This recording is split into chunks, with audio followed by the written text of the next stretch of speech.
Bonjour à toutes, à tous et bienvenue dans cet épisode 13 de Darkest Tower. Alors comme vous le voyez, j'ai réussi à débarquer à Fuso. Ouais, c'est magnifique. Et donc je suis occupé à attaquer la province juste à côté. Ici je pourrais même y aller directement, mais ça m'emmerderait un peu quand même. Parce que c'est... Voilà. Ici je vais prendre cette division là, je vais la débarquer. Ici je vais aller là-bas, juste pour dire que j'ai pris la province. Parce qu'après, cette unité, elle va retourner là. Je vais pas la laisser au niveau de ce gouvernement de merde. Attendez. Ici, il me reste plus qu'ici en fait. Arrêtez l'attaque. Arrête-moi ça tout de suite. Ok. Tu m'arrêtes tout. Tu prends ta petite division de Chiclette qui est là. Tu l'envoies là-bas. Et c'est très bien. Et toi, tu bouges pas en fait. Parce que tu serviras à rien du coup. Voilà, c'est magnifique, tu protèges Fuzu, tu me prends ce truc là et j'annexe le pays. Et c'est magnifique, ça sera fini, la guerre sera finie, terminé les emmerdes, je vais pouvoir fêter ma victoire. Et bientôt, je pourrai la fêter ici aussi, à partir du 27 janvier. Et après ça sera février, après janvier c'est février, si jamais vous ne saviez pas. Bon allez, grouille-toi un peu, grouille-toi un peu moins, je sais jamais. C'est ici que je dois regarder surtout. Alors toi tu arrives quand? 21 janvier. Oh là là. Ça tombe, je vais tomber sur une autre unité ennemie face. Allez, grouille-toi. Grouille-toi. Je te veux là-bas. Je te veux là-bas. On est en janvier. Allez. Et en plus, c'est en février qu'il se passe des trucs. Punaise. Non! Ils ont pris la province et... Bon, bah je vais vous annexer hein, quand même. Je vais pas vous les laisser dans la merde. Voilà. Parfait. J'ai annexé leur peuple. Investir dans l'infrastructure nationale. Je peux faire ça maintenant? Allez, on les recherche. Poum. C'est magnifique. J'ai eu Fuzu. Je suis content. Je suis fier de moi. Je suis en extase. Je suis désolé, je voulais pas vous tuer en fait. C'était une... Non, ça marche pas. Bon, c'est pas grave.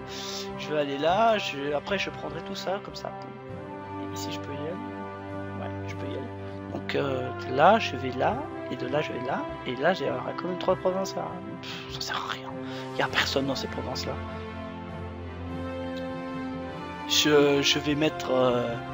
Et des divisions partout, genre 1, 2, 3, 4. Ah ouais, je fais mon putain d'encerclement là en fait. Et ça pourrait payer en plus. Attends, ici j'ai combien d'armées? J'en ai une ici, j'en ai une là, j'en ai une là, et j'en ai une là. Ces 4 là, je les envoie contre eux, et c'est fini. Et voilà. Et oui, vous allez tous vous redéployer là. Toi tu vas rester là quand même parce qu'il faut minimum garder. En fait, garde Shanghai, c'est plus important. Ouais, je crois. Ouais. Une fois qu'on aura pris Ulaanbaatar, je m'attaque direct à ça parce que franchement, c'est une aubaine là. C'est une opportunité à saisir. C'est comme ça. En espérant que non, en fait, ils auront le temps de se barrer. Ça sert à rien ce que je fais. Ne bougez pas en fait. C'est une erreur de manipulation, on va dire. Toi, tu vas quand même à Shanghai. C'est quand même une province importante. Rien à casquer, tu prends Shanghai, tu la gardes. 80 pp. Et oui, mesdames et messieurs, je peux peut-être... Non, je peux pas. Merde, dommage. J'aurais espéré, mais... Faux espoir. Dommage. Donc... Putain, la modernisation que je dois faire. Non, mais c'est abusé. Et faut vous calmer, les gars, hein. Bon, au moins au niveau ça, je peux réduire. Et là, il faudrait en fait que j'augmente, à la limite. Allez, j'augmente de quelques petits trucs. Genre, je te mets à 10, ça sera déjà bien. Toi, tu bouges pas. Tu restes comme ça. Voilà, c'est bien. Normalement, celle-là, elle va disparaître de mon truc de production. Parce que pour l'instant, franchement, les divisions de garnison, j'en ai pas vraiment besoin.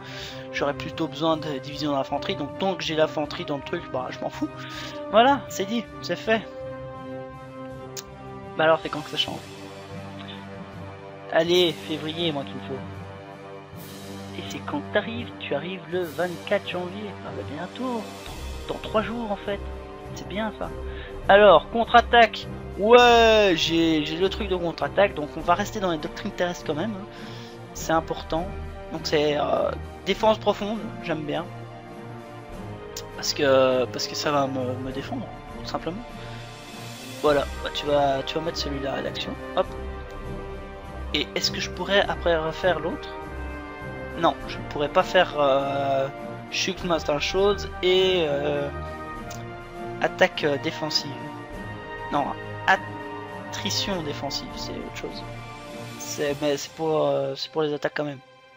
Donc efficacité de la défense au sol plus 24%. C'est une blague. Oh putain, mais non, ça je veux pas en fait. Oh mais tu y es cru toi. Oh, on fera pas le coup, hein. Tu vas prendre ça, c'est beaucoup mieux. C'est clairement mieux. Moi je veux ça. Bon. Ça va rester toi par contre qui va faire le truc. Mais moi je veux ce côté là. Je veux clairement pas l'autre côté. C'est beaucoup mieux d'avoir l'autre. Oh, je vais pouvoir annexer la nation. Annexion de la nation. Ouais, j'ai annexé un pays, c'est parfait.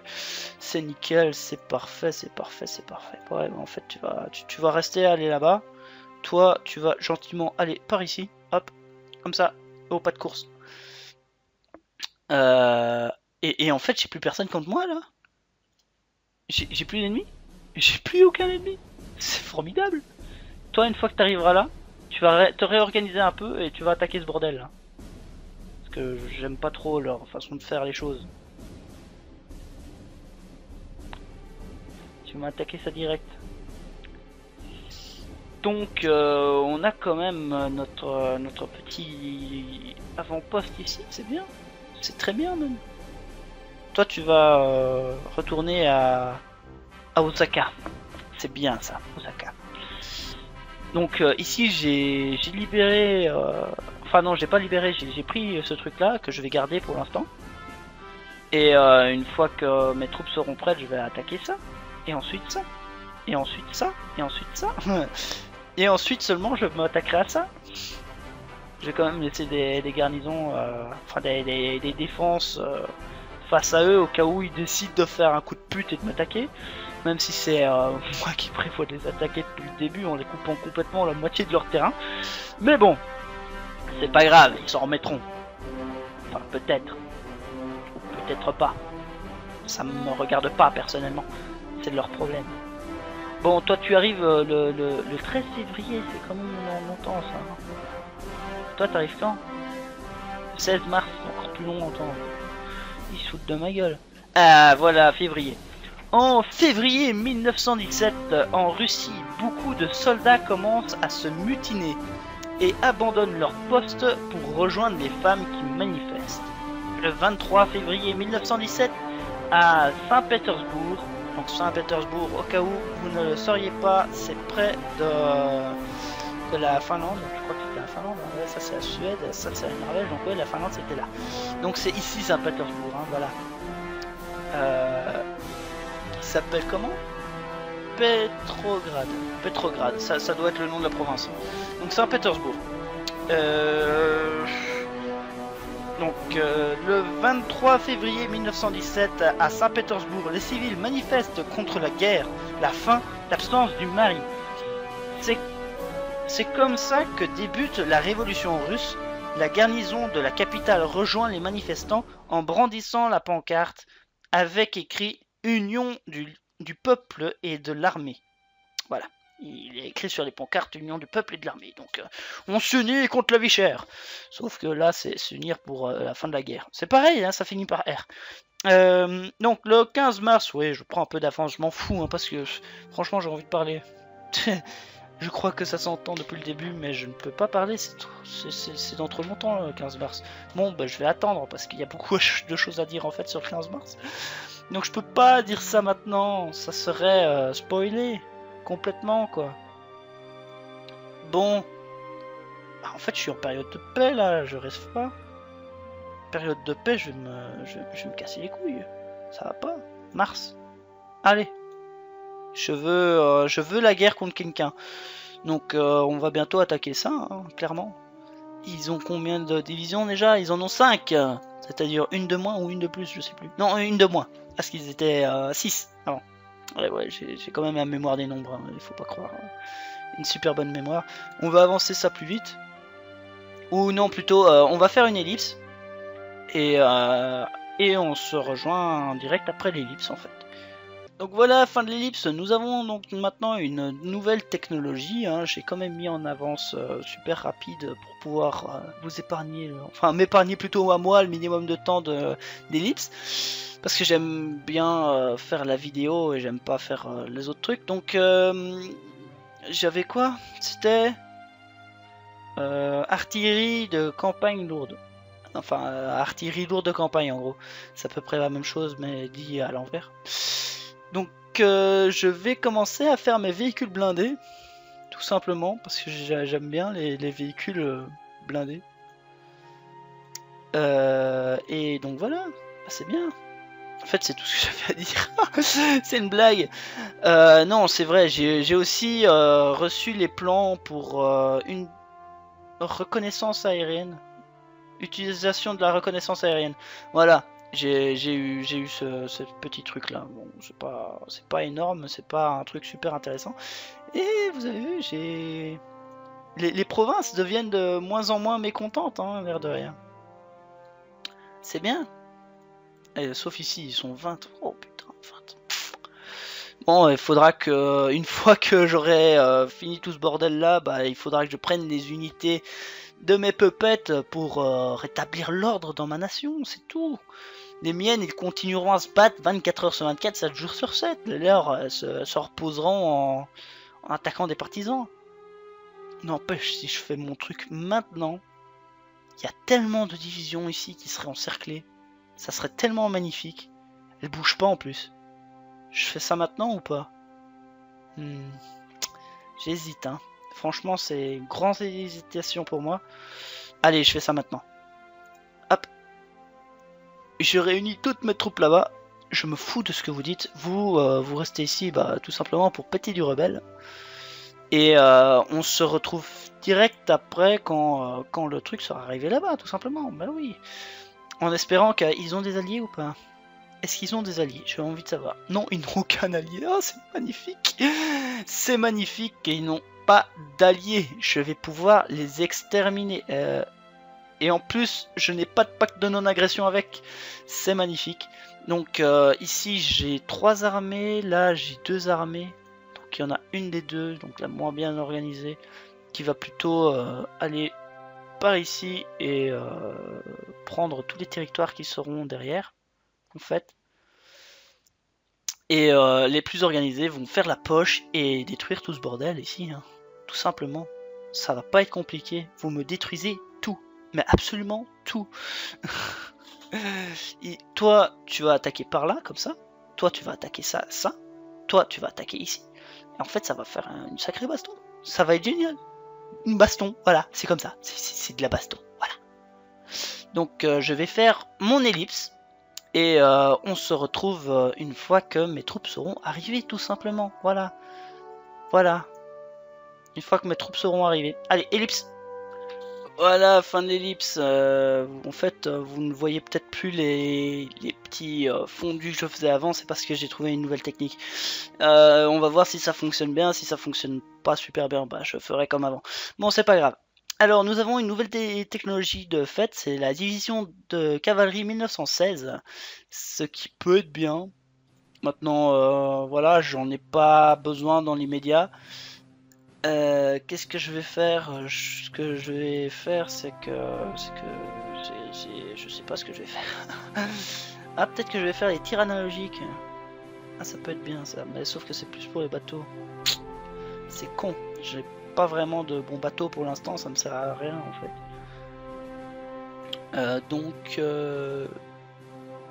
machine de chiffres. Ah ouais, c'est des trucs de merde ça. Alors je vais peut-être faire un mini tech rush vers l'infanterie 1918. C'est vraiment pas un super grand tech rush étant donné que c'est que 1 an, même presque pas. J'aurai un petit malus durant la conception de cette technologie, mais bon, c'est pas grave.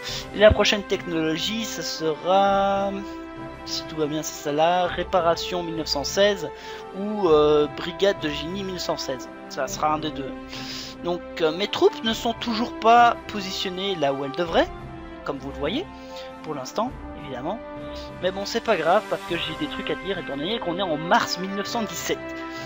Le 15 mars 1915, le 15 mars 1917, désolé, donc je suis un peu en retard, c'est comme ça. Le tsar Nicolas II abdique et cherche un héritier car son fils est hémophile et ne peut donc pas diriger. Malheureusement, le peuple ne veut plus de la dynastie Romanov au pouvoir car ils ont plongé la Russie dans un monde en guerre. Le gouvernement provisoire où s'impose le ministre de la Justice, le socialiste Alexander Kerensky, envisage de laisser partir le tsar déchu en exil. Nicolas II, en liberté surveillée, demande l'asile politique à son cousin, le roi d'Angleterre, George V. George V, qui craint une contagion révolutionnaire, ne veut pas mettre son trône en danger et refuse l'asile demandé par son cousin. En mars 1917, le nouvel empereur d'Autriche envoie secrètement des propositions de paix à Paris qui intéressent la France et l'Angleterre, mais Charles Ier ne veut rien céder à l'Italie, ce qui fait échouer la négociation. Guillaume II arrive à Guillaume II, averti de cette tentative de paix séparée, menace d'envahir son allié. Guillaume II finit lui-même par proposer la paix en gelant la situation, c'est-à-dire en gardant les conquêtes, la Belgique, le nord de la France et bien entendu l'Alsace-Lorraine, ce qui est inacceptable par la France. Tu m'étonnes. Évidemment, il gagne plus que ce qu'il a eu en perdant en fait. Donc en même temps, le général Ludendorff, qui s'impose comme le véritable maître de l'Allemagne, est préoccupé par les grèves à Berlin et l'agitation sociale avec le mouvement révolutionnaire spartakiste qui réclame une paix immédiate. Donc la paix immédiatement ou on fout le bordel. Ludendorff ne propose qu'une parade. Il faut vaincre vite et mettre l'Angleterre à genoux avec ce qu'il appelle la guerre sous-marine je me suis planté, désolé, avec ce qu'il appelle la guerre sous-marine à outrance. Une décision qui va peser sur l'histoire. Cette guerre sous-marine signifie qu'une centaine de sous-marins allemands vont attaquer tous les bateaux de commerce, même les neutres, au mépris des lois internationales. Les U-boats reçoivent l'ordre de préparer leurs torpilles pour les lancer sur tous les bateaux qui ravitaillaient l'Angleterre, y compris les navires américains.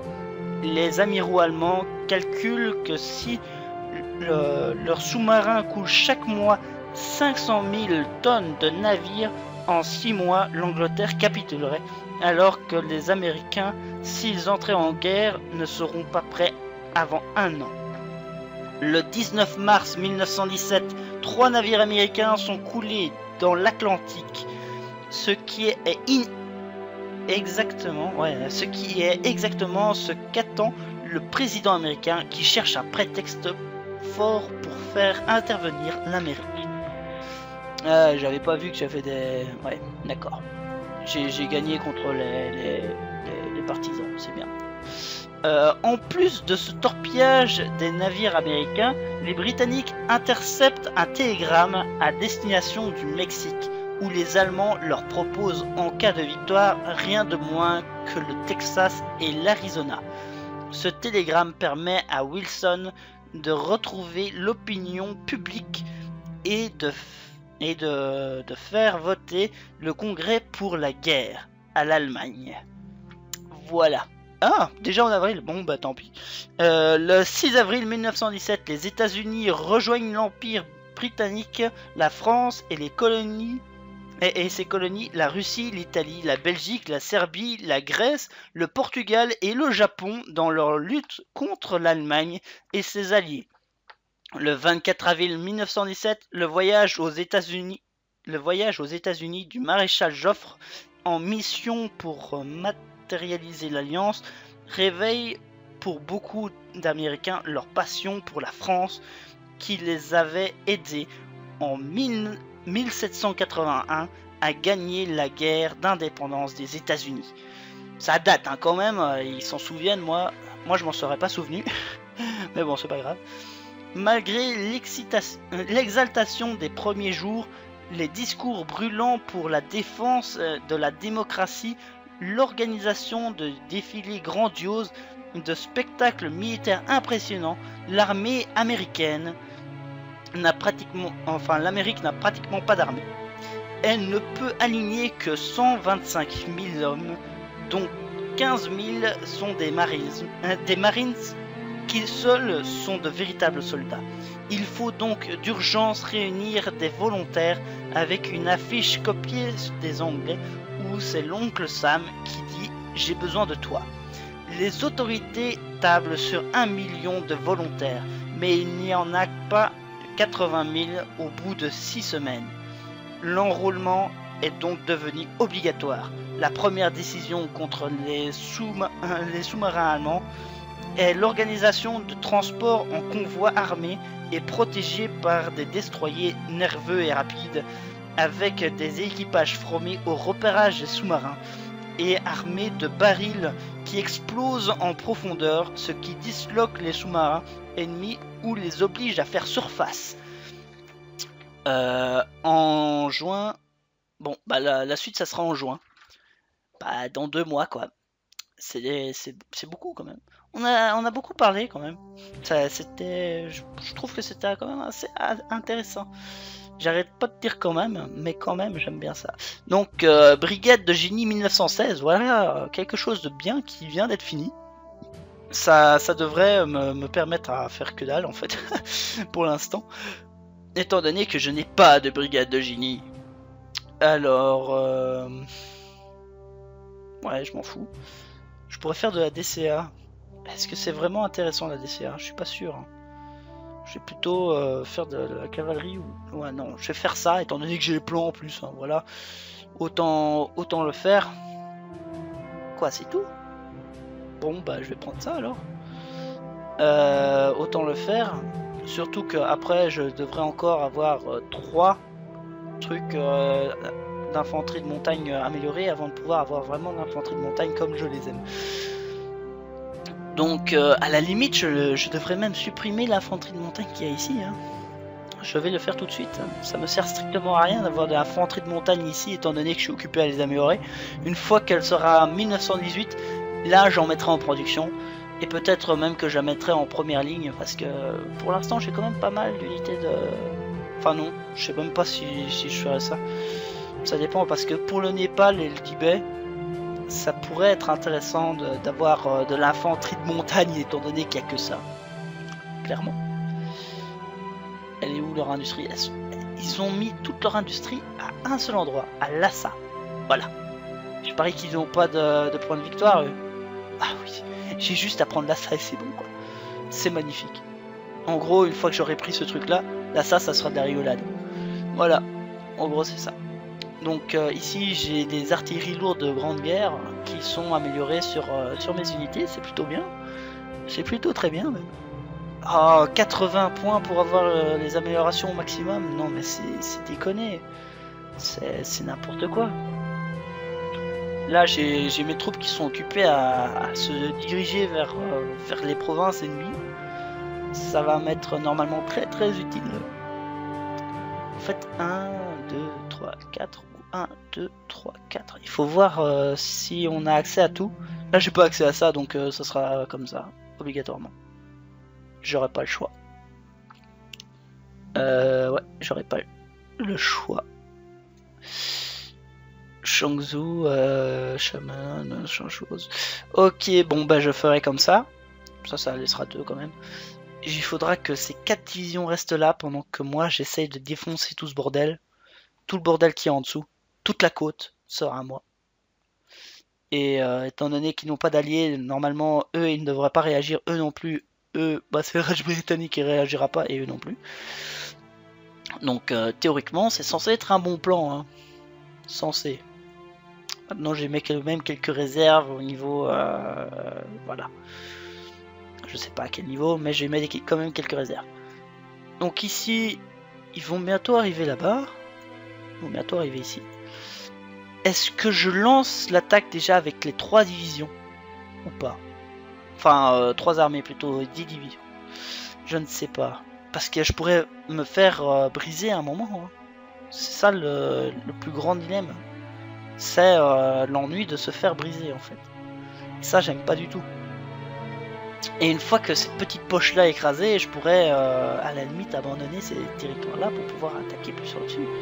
Et oui, il y a quand même énormément de divisions dans ce terrain là. Ils sont combien de divisions? 18 divisions, ils avaient 20 avant. C'est bien, c'est plutôt bien pour moi, ouais. Vous réorganisez-vous, mais à pleine vapeur quoi. Infanterie 1916. Et en plus j'aurai de l'infanterie 1916, donc ça m'étonnerait qu'ils résistent bien longtemps. Et il y a toujours des troupes belges là-bas. Ah oui, comment ça se passe en Europe? J'avais complètement oublié ça, j'avais zappé. Défaite. Non mais, sérieux là? Ouais, à mon avis, je vais devoir faire sans ces 2 troupes là qui viendront bien après. Donc toi, tu rushes là-bas, toi, tu restes là. Vous vous réorganisez un peu. Eux aussi vont rester là de toute façon et vous attaquerez ensemble, c'est tout. Donc qu'est-ce qui se passe en Europe? Alors, au niveau des Turcs, c'est le bordel, hein, ils se font... déchirés, c'est tout ce que j'ai à dire, ils se font littéralement déchirer. La Roumanie est entrée en guerre contre eux aussi, j'ai l'impression. Donc la Roumanie fait partie de la triple entente, hein, si normalement, oui, bah voilà, les Roumains sont partie de la triple entente. Donc pour l'instant ils sont occupés à attaquer l'Autriche-Hongrie. L'Italie commence tout doucement à attaquer aussi. Ici, à un moment, les Allemands avaient repris quand même du Pôle de la Bête, étaient revenus jusqu'à Namur. Ici, ça s'est un tout petit peu réduit parce qu'ils ont plus trié ni ces provinces-ci, donc ils sont occupés à un peu repousser les Français. Mais de ce côté-ci, ils se font avoir, donc à mon avis, ils ont complètement dégarni ce front-ci pour améliorer celui-là, et c'est pas profitable, hein, parce que voilà, ils récupèrent pas grand-chose et ils perdent beaucoup. Donc, et moi, j'ai un putain d'empire énorme et j'adore ça. Voilà, parce que je le vaux bien. Qu'est-ce que je raconte? Parce que je le vaux bien. Non mais sérieux quoi. Bon, toi tu vas clairement aller là-bas pour pas te faire avoir. Véhicule blindé 1. Ouais, j'ai enfin des véhicules blindés, ça va me servir à grand chose ça, tiens. Et je pourrais faire des véhicules blindés 2 en fait. Allez, on fait ça. Je sais pas à quoi ça va me servir, mais bon, on sait jamais. Est-ce que ça développe... Qu'est-ce que ça déverrouille? Chars de grande guerre 1918. Est-ce que je ferais des chars de grande guerre, moi? Ça peut être bien, en fait. Véhicules blindés. Avoir des véhicules blindés. Est-ce que je fais ça? Ils seront nécessairement avec de l'infanterie ou des divisions rapines ou des trucs dans le genre, hein, mais ça peut être bien quand même. Ça peut même être très bien quand on y pense un peu. Ce qui m'énerve, c'est qu'ils ont quand même beaucoup de divisions là et qu'ils pourraient faire exactement ce que je suis occupé à faire. Ils pourraient faire la même chose à ce niveau-ci. Ils pourraient me défoncer. Et oui. Et ça m'emmerde un peu. Oh, ils sont occupés à m'attaquer, mais c'est bien. Toi, une fois que tu seras arrivé, tu vas les attaquer aussi. Donc avec ces trucs-là, ils pourraient aussi m'encercler et me mettre dans une position fortement inconfortable. C'est pourquoi je crois que je vais prendre mes navires de transport qui sont ici. Je vais les mettre ici. Je vais redéployer stratégiquement, parce que là, il me donne l'option redéploiement stratégique. Les autres, ils me le donnent pas, évidemment. Et la garnison, bah, je vais la mettre en face de ces trucs-là, tout simplement. Sur plusieurs provinces. Ici, normalement... Non, Shizu, je mettrai rien, en fait. Je mettrai une division ici qui sera chargée de défoncer ceux-ci. Là, je mettrai 2 divisions de garnison pour pouvoir garder ces provinces-là. Et ça sera bon, normalement ça devrait être bon, voilà. Faut pas grand-chose pour gagner. Allez, détruisez-moi ça. Y a moyen ou pas? Allez, ils ont plus rien, quoi. Ils sont plus organisés, ils ont plus rien. Ils ont quand même encore 2000 hommes. Ah ouais, c'est beaucoup ça. Ils sont moins bien organisés que moi. Théoriquement, je suis censé les avoir. Donc ça devrait aller. Ça devrait aller. Ça devrait aller. J'essaye de me persuader là. Vous voyez? Ça devrait aller. Ici, il est tout seul. Mais ramène ton copain là. Bon. Je vais faire vite fait mon ellipse pour pouvoir ramener les troupes jusque là-bas. Et écraser les rebelles. Et après, on se rejoint tout de suite une fois que tout ça sera fait. Allez, ellipse. Ah non, non, non, pas ellipse. Oh là là, oh là là là. L'épisode, il dure depuis vachement longtemps, j'avais rien vu. Il faut me prévenir hein, dans ces cas-là. Bon, c'est pas grave. Donc cet épisode est maintenant terminé. Il aura duré beaucoup plus longtemps que prévu. Je suis désolé, franchement. J'espère qu'il vous aura plu. Bah, au revoir à toutes et à tous. Et à plus pour d'autres vidéos. Voilà.